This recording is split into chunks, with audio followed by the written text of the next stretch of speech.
Salut à tous, pour une vidéo concernant le Real Madrid, on va essayer de voir le 11 potentiel qu'ils pourront avoir la saison prochaine et honnêtement, je vous cache pas qu'il pourrait être terrifiant. Alors on va se baser sur les rumeurs qu'il y a actuellement, mais pas simplement sur les infos qu'on entend comme ça, on va surtout se baser sur du plus concret et sur ce qui risque vraiment d'arriver en restant vraiment réaliste. Alors je parlerai des joueurs qui pourront donc arriver et puis à la fin je donnerai le 11 et je vous montrerai ce que ça pourra donner. Alors en fait le premier truc à prendre en compte et qu'il faut vraiment savoir, c'est que le Real Madrid va faire un très gros mercato. Ça on le sait, il n'y a pas de doute. Ce qu'il faut surtout retenir, c'est que le nouveau stade va arriver et l'inauguration du stade, ça va être quelque chose de fou. Ils vont clairement mettre le paquet à ce niveau-là. Il y aura bien évidemment de grosses choses qui seront mises en place. On verra bien évidemment beaucoup de monde venir, du show, spectacle, tout ça.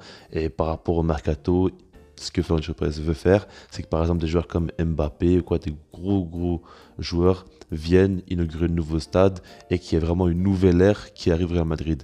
On sait comment il fonctionne Florentino Pérez et c'est vraiment un type qui pense toujours à renouveler l'effectif, mais avec de grands joueurs. Et là, ça fait quelques années qu'il fait un petit peu des économies, on va dire.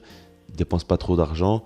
Là, c'est clairement le moment de tout faire sauter. Quand tu sais que le Real Madrid a quand même de bons résultats, malgré le fait qu'ils ont un effectif avec quelques limites, bah, si là, ils se renforcent bien, ils peuvent clairement se rapprocher des sommets. Donc voilà, on va parler maintenant des recrues possibles. Le premier, bien évidemment, c'est Rudiger. On en parle. Selon Fabrizio Romano, c'est déjà fait entre les deux parties.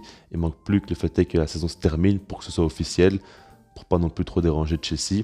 Mais du coup, Rudiger qui va jouer pour le Real Madrid, on savait très bien que j'aime beaucoup ce joueur-là et que ça me fait du mal qu'il aille du coup au Real Madrid. Mais en fait, moi, j'aimerais dire quelques petits trucs par rapport à lui. Vous connaissez très bien son agressivité, sa vitesse, qui a été au niveau du jeu de tête et tout ça. Ça, je peux vous en parler. Maintenant, il y a deux choses qu'il faut prendre en compte. Pour moi, déjà, beaucoup de gens disent que son jeu au pied et son jeu à la relance n'est pas terrible. Moi, je suis vraiment pas d'accord parce que déjà, le premier truc qu'il faut prendre en compte, c'est son jeu long. Il a un excellent jeu long. Il peut faire de très belles passes et il a une grosse qualité de frappe aussi. C'est deux choses très importantes au Real Madrid parce que déjà par rapport au jeu long, quand tu sais que tu as des Benzema, potentiellement Mbappé aussi ou même Vinicius, bah, c'est des joueurs qui n'ont pas besoin de beaucoup d'occasions pour marquer des buts. Et si tu peux les trouver aussi facilement, bah, ça aide énormément l'équipe. Ça, il faut le prendre en compte. Ça fait penser notamment à Sergio Ramos qui avait un excellent jeu long. Il faisait beaucoup de transversales, lui, et ça aidait beaucoup à l'équipe de casser le pressing directement et d'arriver dans une situation assez dangereuse.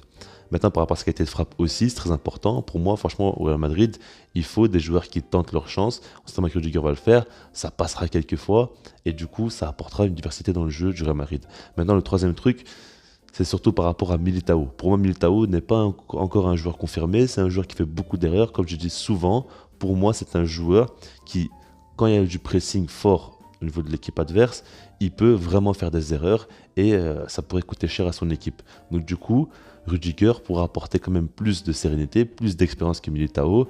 Et pour moi, avoir une charnière Rudiger à la bas, c'est quand même plus solide et tu as plus confiance en ces deux joueurs-là.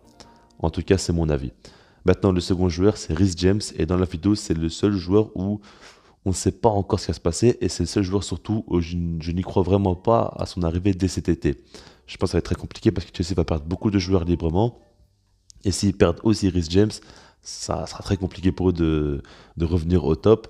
Et pour moi, c'est un joueur beaucoup trop important pour eux. Mais en tout cas, si jamais ça se fait, ça serait un transfert exceptionnel. Parce que moi, déjà, ce qu'il faut prendre en compte, c'est que Carvajal, je dis toujours, c'est le maillon faible du Real Madrid.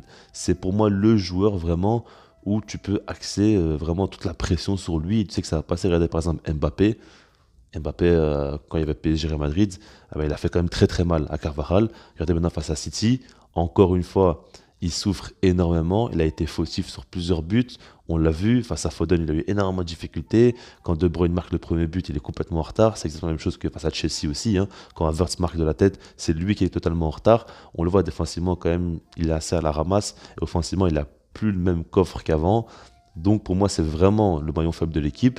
Et puis Lucas Vazquez, c'est pas non plus du haut niveau. Donc du coup, si tu te renforces avec Rhys James, qui est pour moi l'un des meilleurs latérales au monde, qui est très jeune, et puis pour moi, c'est le seul véritable latéral moderne qui apporte énormément offensivement, mais défensivement aussi, il est très bon. On l'a vu face au Real Madrid, il avait au marquage du duel au match retour Vinicius, et Vinicius est passé une seule fois. Et je vous parle sérieusement, il est passé une seule fois. Et quand il y avait le but en toute fin de match, c'était pas face à Reece James qui était passé. Donc du coup, il y a une seule fois il était passé. Sinon, à part ça, Reece James l'a tenu tout le long du match. Il a été excellent défensivement. Et puis en première ligue, on le voit dans les duels, l'impact qu'il met, physiquement, il est impressionnant. Donc du coup, ce serait une recrue exceptionnelle. Moi, il n'y a rien à dire là-dessus. Maintenant, j'y crois pas forcément. Le troisième joueur, c'est Tchouaméni, et lui, ça se chauffe quand même pas mal. Et honnêtement, je pense que ça peut et ça risque de se faire parce que Real Madrid voudra certainement se renforcer un petit peu au milieu de terrain. Quand on voit que Kroos et Modric ne peuvent pas non plus jouer tous les matchs, même Casemiro. Et ce sera intéressant de voir si jamais il vient, s'il va jouer au poste de numéro 6 ou en tant que relayeur. Ça, je me demande un petit peu parce que dans une pointe basse seule, je pense que c'est vraiment un profil totalement différent de Casemiro, donc il faudra voir comment il sera utilisé. En tout cas, pour moi, c'est un excellent joueur qui a un gros potentiel, qui a déjà un très bon niveau, mais pour moi, comme je l'ai déjà dit, il manque un peu de régularité. Et puis, si le Real Madrid pose 60 millions d'euros pour Tchouaméni, je pense pas que ce soit le meilleur coup à faire. Je pense qu'on peut trouver mieux que Tchouaméni à ce prix-là, donc il faudra bien y réfléchir, parce que ok, il peut représenter l'avenir, et il y a besoin de jeunesse dans ce milieu de terrain-là. Maintenant, il y a d'autres joueurs pour moi qui ont plus de potentiel que lui et qui ont déjà un peu plus prouvé que lui aussi. Donc du coup, il faudra vraiment y réfléchir. Le dernier joueur, c'est maintenant Kylian Mbappé, comme vous le savez, bien évidemment, ça parle énormément de lui. Et je n'y crois absolument pas en fait qu'il puisse prolonger au PSG. Pour moi, il va signer au Real Madrid et ce sera un transfert énorme, bien évidemment, pour eux, qui pourra beaucoup apporter. Imaginez seulement déjà le duo Vinicius-Benzema qui marche très bien. Si on rajoute Mbappé qui connaît déjà très bien Benzema en équipe de France, ça risque vraiment de faire très très mal. Alors, à voir comment ils vont l'utiliser. Est-ce que ce sera un 4-3-3, il sera ailier droit ou plutôt dans un 4-4-2 avec deux pointes, il sera à côté de Benzema, je ne sais pas forcément. En tout cas, il pourra énormément aider cette équipe-là. Et là-dessus, il n'y a pas de doute. Maintenant, on va passer au 11 et je vous l'affiche directement, on perd pas de temps. Alors, au goal, Thibaut Courtois qui est l'un des meilleurs gardiens au monde, si ce n'est le meilleur. Défense à 4 avec Reece James, Rudiger, Alaba et Ferland Mendy. C'est monstrueux. Clairement, c'est monstrueux. Alors, comme vous l'avez vu, j'ai mis Militao sur le banc. Mais ça me paraît assez logique personnellement. Et puis, donc, du coup, Reece James qui est déjà monstrueux. Ferland Mendy qui est souvent blessé, mais quand il joue, il est très impressionnant parce que défensivement, il est très costaud, mais il est très athlétique et offensivement, il peut beaucoup apporter. Il a beaucoup progressé dans ses centres, dans sa capacité à apporter tout simplement offensivement. Et puis, Alaba, Rudiger, c'est quand même très solide. Alaba peut faire quelques erreurs, on l'a déjà vu, mais je trouve que c'est un duo quand même qui pourrait être très complémentaire. Et puis, c'est un duo de défenseurs qui peut très bien jouer très haut, c'est-à-dire, on va dire, à 40-50 mètres de leur but, comme jouer très bas et accepter de se faire dominer. Donc, c'est pour moi un duo qui pourrait me faire très mal défensivement.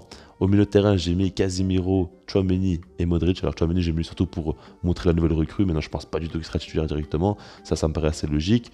Mais sinon, Modric, qui va jouer certainement sa dernière saison, et puis Casemiro qui est toujours là bien évidemment, et pour moi défensivement il a un rôle très important, on le voit que quand il ne joue pas, défensivement il galère quand même beaucoup plus au Real Madrid, et puis offensivement le trio magique avec Vinicius, Benzema et Mbappé, là-dessus il n'y a rien à dire, c'est quand même un trio monstrueux, comme je vous l'ai dit je ne sais pas trop encore comment ils seront utilisés, là j'ai mis 4-3-3, maintenant le problème c'est que pour moi Mbappé et Vinicius sont meilleurs à gauche qu'à droite, donc du coup tu peux brider un des deux, mais je pense que Mbappé peut beaucoup apporter quand même sur le côté droit. À voir. Je pense peut-être qu'un 4-4-2 avec pourquoi pas Vinicius à gauche avec en pointe Benzema, Mbappé et puis côté droit un Valverde pour apporter de l'équilibre serait quand même très fort. Maintenant à voir dans l'animation comment ça va donner parce que je pense que Real Madrid n'a jamais été plus fort que quand ils jouent en 4-3-3 et ils connaissent très bien donc ce plan de jeu là assez classique qui leur correspond très bien à la plupart des joueurs, donc il faudra voir, mais en tout cas je pense vraiment que ce 4-3-3 là pourrait faire très mal et honnêtement ça a beaucoup de gueule et ça fait très peur. Cette équipe là jouera clairement pour gagner tous les titres possibles. Là-dessus il n'y a pas de doute, en tout cas dans les contre par rapport aux 11, et puis sinon moi je vous dis peace.